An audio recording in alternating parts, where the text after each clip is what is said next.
ایک ظالم کے ظلم کا انجام۔ آپ حجاج بن یوسف کے نام اور شخصیت سے یقیناً ناواقف نہیں ہوں گے۔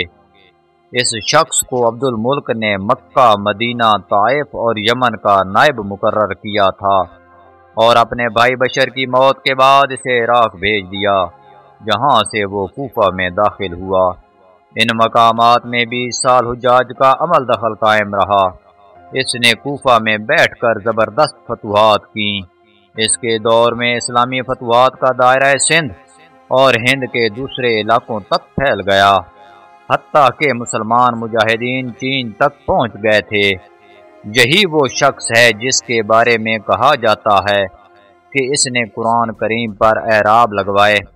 اللہ نے اسے بڑی فصاحت و بلاغت اور شجاعت سے نوازا تھا۔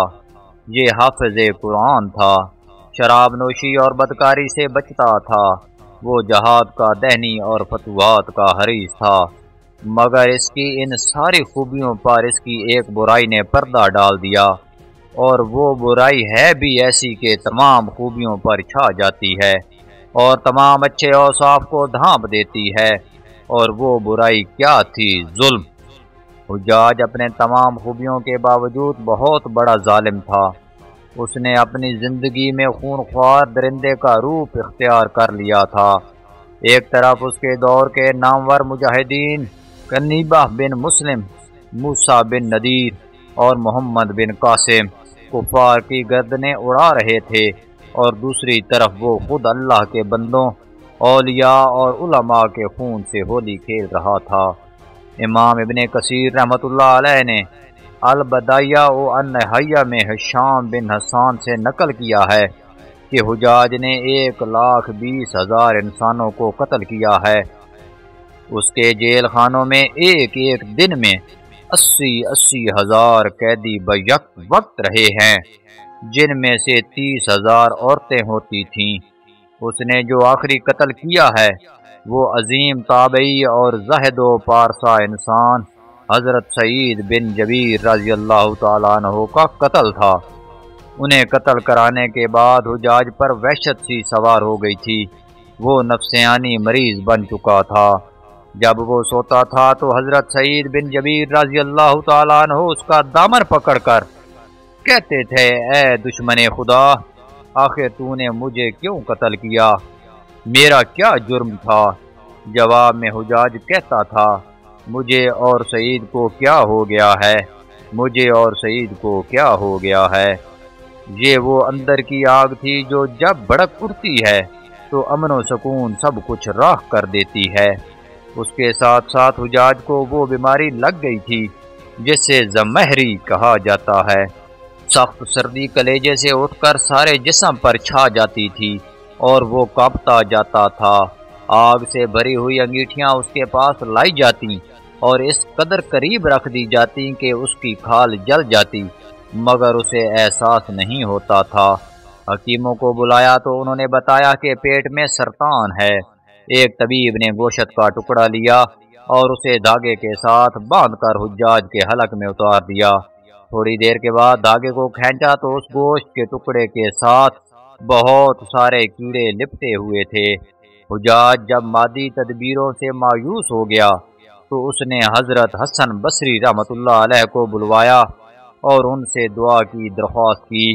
وہ آئے اور حجاج کی حالت دیکھ کر رو پڑے اور فرمانے لگے، میں نے تجھے منع کیا تھا کہ نیک بندوں کے ساتھ چھیڑ چھاڑ نہ کرنا، انہیں تنگ نہ کرنا، ان پر ظلم نہ کرنا، مگر تو باز نہ آیا۔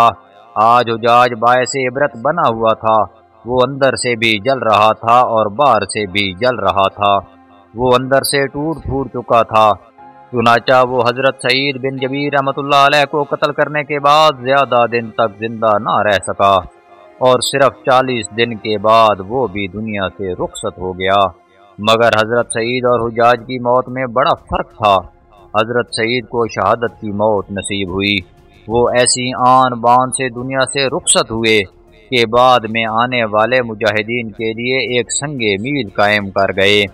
وہ جب دنیا سے رخصت ہوئے تو ان کا دل مطمئن تھا اور چہرے پر تبسم تھا، لیکن حجاج جب دنیا سے جا رہا تھا تو اندر کی آگ میں جل رہا تھا، چہرے پر ندامت کی ظلمت تھی، اسے اس کا ایک ایک ظلم یاد آ رہا تھا۔ حضرت سعید رحمۃ اللہ علیہ کی شہادت پر تمام صالحہ اور علماء افسردہ تھے، لیکن حجاج کی موت پر اللہ کے نیک بندوں نے اطمینان کا سانس لیا۔ حضرت ابراہیم نخعی رحمۃ اللہ علیہ نے حجاج کی موت کی خبر سنی تو خوشی سے رو پڑے۔ مرنے کے بعد اس ڈر سے اس کی قبر کے تمام نشانات مٹا دیے گئے تاکہ لوگ اس کی لاش کو باہر نکال کر جلا نہ ڈالیں۔ اللہ اکبر! یہ اندیشے اس شخص کی قبر کے بارے میں ہو رہے تھے جس کے سامنے اس کی زندگی میں لوگ کھڑے ہوتے تھے تو ان پر لرزہ طاری ہو جاتا تھا اور لوگ اس کے ڈر سے دیوانے بن جایا کرتے تھے۔ اسماعی نے ایک واقعہ بیان کیا ہے کہ جب حجاج حضرت عبداللہ بن زبیر رضی اللہ تعالیٰ عنہ کے قتل سے فارغ ہو کر مدینے آیا تو اسے مدینے سے باہر ایک شیخ ملا۔ کیونکہ حجاج کے چہرے پر نقاب تھا اس لیے اس نے حجاج کو نہیں پہچانا۔ حجاج نے اس سے مدینے کا حال احوال دریافت کیا۔ شیخ نے کہا بہت برا حال ہے، رسول اللہ صلی اللہ علیہ وآلہ وسلم کے حواری قتل کر دیے گئے ہیں۔ حجاج نے پوچھا ان کو کس نے قتل کیا ہے؟ شیخ نے جواب دیا ایک فاجر و فاسق اور لعین شخص جس کا نام حجاج ہے، اللہ اس کو ہلاک کرے اور سب لعنت بھیجنے والے اس پر لعنت بھیجیں۔ حجاج یہ سن کر غضب آلود ہو گیا اور اس نے اپنے چہرے پر پڑی ہوئی نقاب ہٹا دی اور پوچھا کہ تم مجھے پہچانتے ہو؟ شیخ نے کہا ہاں میں آپ کو پہچانتا ہوں، مگر آپ مجھے نہیں پہچانتے، میں یہاں کا مشہور دیوانہ ہوں، مجھے دن میں 5 مرتبہ مرگی کا دورہ پڑتا ہے، اور ابھی بھی جب میں الٹی سیدھے باتیں کر رہا تھا تو مجھے دورہ پڑا ہوا تھا۔ تو وہ شخص جس سے بات کرتے ہوئے بڑوں کے جسم پر ریشہ طاری ہو جاتا تھا، اور وہ کہ جس کے عطاب سے بچنے کے لیے لوگ مصنوعی دیوانے بن جاتے تھے، آج جب اس کے جسم سے جان نکل گئی تو اندیشے پیدا ہونے لگے کہ کہیں لوگ شدت غیظ و غضب میں اس کی لاش ہی نہ جلا ڈالیں۔ وہ اقتدار، وہ ہیبت، وہ دبدبہ سب کچھ جاتا رہا۔ اس کے متعلقین کو اس کی لاش کی بے حرمتی کے بارے میں دنیا والوں سے جو خطرہ تھا انہوں نے اس کے قبر کا نام و نشان مٹا کر بظاہر اسے تو خطرے سے تو بچا لیا، لیکن ظالموں کے لیے جو آخرت کے خطرات اور سزائیں ہیں ان سے اسے کون بچا سکتا تھا؟ وہاں تو کسی کا بس نہیں چلتا، کسی کی سفارش کام نہیں آتی، خاندانی وجاہت فائدہ نہیں دیتی۔ اسمعی کے والد نے حجاج کو مرنے کے بعد خواب میں دیکھا اور اس سے پوچھا اللہ تعالیٰ نے تمہارے ساتھ کیسا سلوک کیا؟ اس نے جواب دیا کہ میں نے جتنے قتل کیے تھے ان میں سے ہر ایک کے بدلے مجھے بھی قتل کیا گیا۔ اسے صرف حجاج کا معاملہ نہ سمجھیے گا، ہر ظالم کے ساتھ آخرت میں یہی ہوگا۔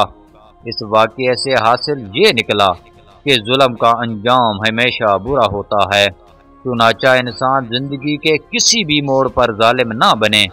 اللہ تعالی ہم سب کو ظلم سے دور رہنے کی توفیق عطا فرمائے، آمین یا رب العالمین۔ پیارے ناظرین کرام، اگر آپ کو ویڈیو پسند آئی ہو تو ویڈیو کو لائک کر دیں، چینل کو سبسکرائب کر دیں اور بیل آئیکن کے بٹن کو دبا دیں تاکہ فیوچر میں ہر نئی آنے والی ویڈیو کی اطلاع آپ کو بر وقت مل سکے۔ جزاک اللہ۔